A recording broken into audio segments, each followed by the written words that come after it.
मैं शिप्रा वाजपेयी, प्रधानाचार्य सनातन धर्म सरस्वती विद्या मंदिर बालिका इंटर कॉलेज लखीमपुर खीरी।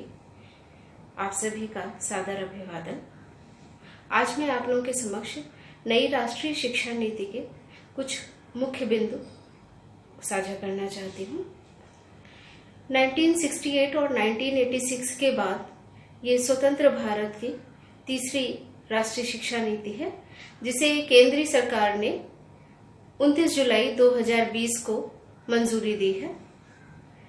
इसके अगर मुख्य बिंदुओं पर चर्चा करें तो पहला बिंदु आता है, अभी तक जो शैक्षिक पाठ्यक्रम चल रहा था उसका मॉडल 10+2 था, लेकिन अब उसके स्थान पर 5+3+3+4 का शैक्षिक मॉडल लागू किया गया है। थोड़ा सा अगर इसको हम एक्सप्लेन करें तो शुरुआत के जो 5 इयर्स हैं वो कक्षा 1 से पहले 3 साल, जिसमें आंगनवाड़ी और बाल वाटिका के रूप में बच्चों को शिक्षा दी जाएगी, और उसके बाद कक्षा 1 और 2 ऐसे 5 वर्ष, और उसके बाद कक्षा 3, 4 और 5 ये 3 वर्ष। उसके बाद इसका जो मध्य भाग है कक्षा 6, 7 और 8 ये 3 वर्ष, और उसके बाद माध्यमिक शिक्षा कक्षा 9 से लेकर के 12 तक ये 4 वर्ष।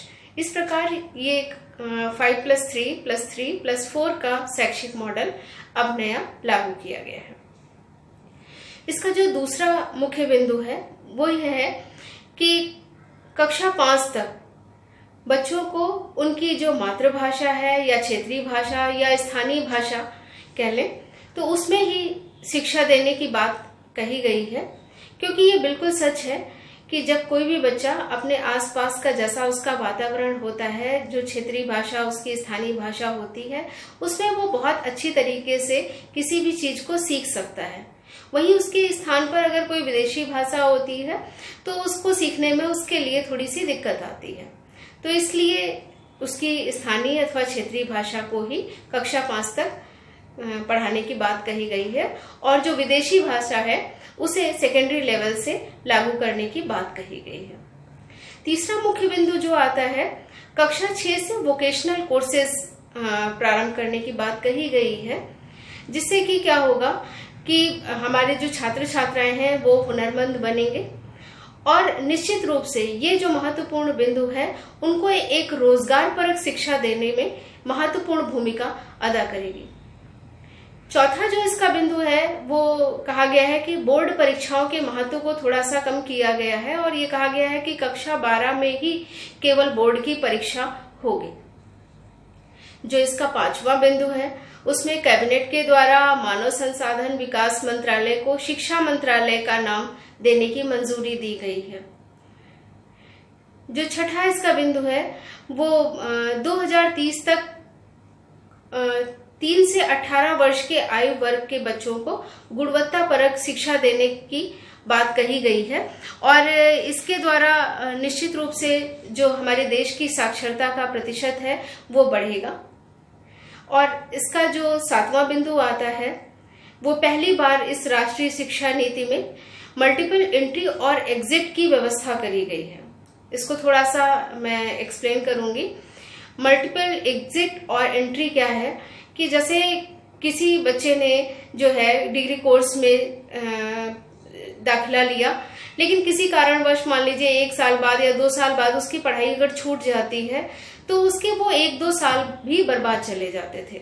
लेकिन अब नई शिक्षा नीति में क्या कहा गया है कि अगर 1 साल की पढ़ाई किसी विद्यार्थी ने पूरी कर ली है तो उसे उसके लिए सर्टिफिकेट दिया जाएगा, और अगर 2 साल की पढ़ाई पूरी कर ली है तो उसे उसके लिए डिप्लोमा दिया जाएगा, और 3 साल और 4 साल की अगर पढ़ाई पूरी कर ली है तो उसे उसके लिए डिग्री दी जाएगी।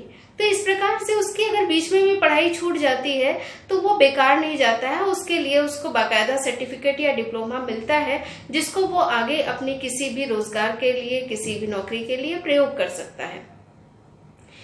8वां बिंदु क्या कहा गया है इसमें कि इसमें विद्यार्थियों को कुछ फ्रीडम दी गई है।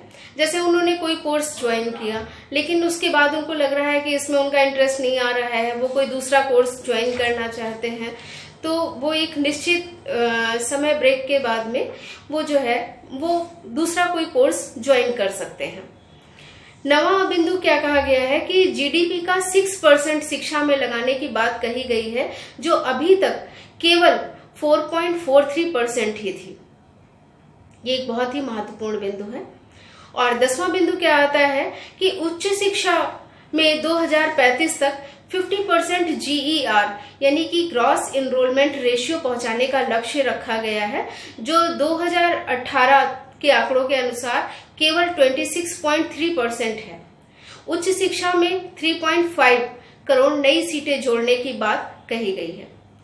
और 11वां बिंदु अगर देखें तो इसमें ई सिलेबस और क्षेत्रीय भाषाओं में विकसित किए जाएंगे, वर्चुअल लैब्स जो है वो डेवलप किए जाएंगे और राष्ट्रीय शैक्षिक टेक्नोलॉजी फोरम यानी NETF बनाया जा रहा है।